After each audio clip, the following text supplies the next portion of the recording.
How do you get project management gigs? How do you get these contracts? How do you get side projects? All these are different types of questions that I've seen in my comments.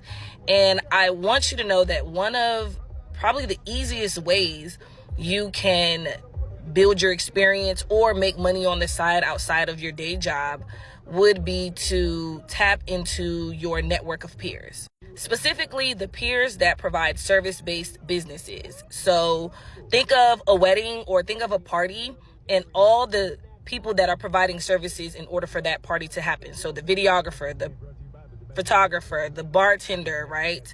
The DJ, the decorator, the balloon artist, like all those people are providing a service, right? So they are a service-based business. Last night, one of my friends, he contacted me and was like, hey, what are your hourly or monthly or project rates? Because I want to start adding it into my prices so I can bring you on as my project manager for every project that I do. And he has a wide range of clients. So you're going to have those major brands and campaigns. And then you're also going to have the people that have just a small little project like, hey, I'm starting a business. I would like some videography so I can do, maybe a little commercial or something like that. And what does that look like for me as the project manager? I'm going to be 100% honest. It's just a lot of administrative work. So I will be doing managing the calendars, scheduling the meetings, sending out the emails, creating the project plans and the timelines, monitoring and updating the budget and stuff like that, making sure we hit the markers that we said we would hit, and just kind of liaising between the client and him. So then now he can just solely focus on the videos, right? And the editing, because that's his zone of genius. That's what he wants to do. He's not interested in answering emails. That's a project, right? And so if I want to make extra money, or if I want to make this my business, I can have several clients, right? I can work with a slew of videographers and make them add me to their contract, and my price is like embedded in there depending on the amount of work that's needed. And now I'm a project manager for videographers. You get what I'm saying? So you're probably like, well, how much do I charge for this type of service, right? And I would say, we're all different. So I'm not going to sit here and tell you any numbers. Y'all know I don't do that on this platform.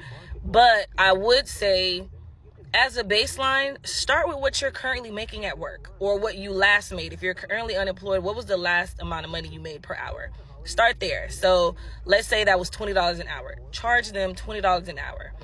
Now, I think the part that'd be tricky is to kind of figure out how long it's going to take you to do the work of that project, right? And so I am really good at assessing how much time would be needed. I know this because I'm a project manager and I ask people questions all the time, and they underestimate how much time they need. So I feel like I do really good at gauging how much time, but also I know my work ethic. I know how I operate. I'm also familiar with a lot of software. So I'm never really starting from scratch where I gotta learn something. I have a wealth of knowledge, so I move quickly.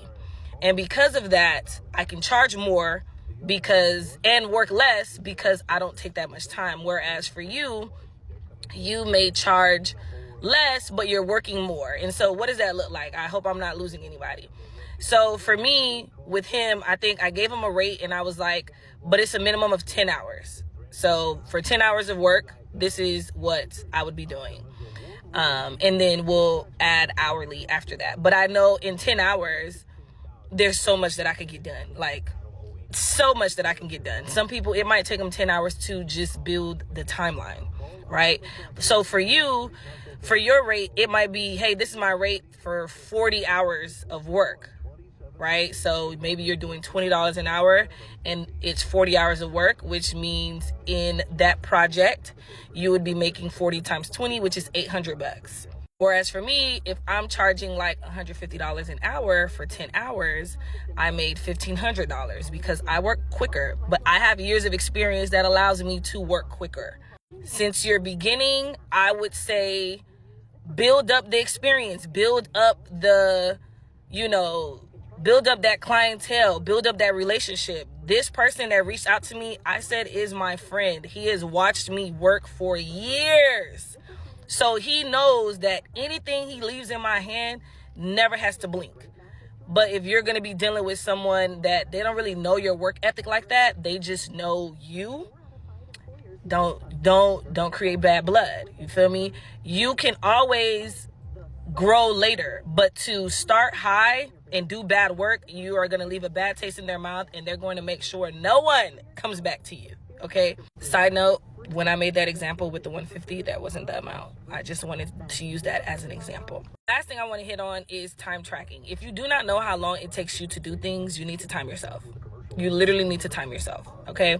So that means if you're now going to start a project timeline, you sit down and you hit the stopwatch, the timer, whatever. And then when you are finished, you hit stop. If that took you 8 hours, there's nothing wrong with the fact that it took you 8 hours, but understand that your goal is to continually get better. And as you continually get better, your time is going to go down. It is not going to take you 8 hours to do it.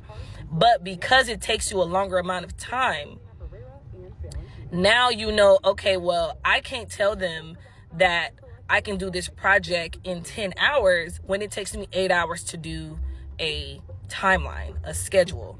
So let me try to triple that time. Let me say 30 hours, or just keep doing things and keep timing yourself. I know one of the things that I do is I time how long it takes me to edit my YouTube videos. And for a 30-minute video, it has been taking me, I want to say, about 2 to 3 hours, right? And that pisses me off. That pisses me off because I don't even add all the bells and whistles that I want to when it comes to editing those videos. And eventually I want to do my vlogs, like those longer vlogs. And I'm like, well, how long is it going to take me to do that?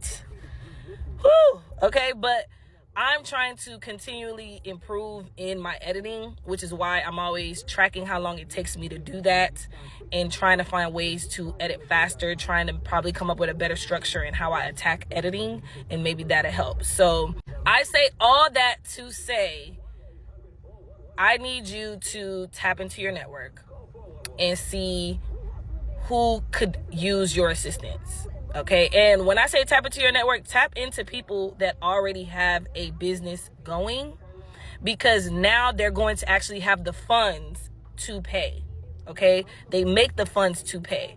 So if he was making $200 in a project, there's no way he could bring me on.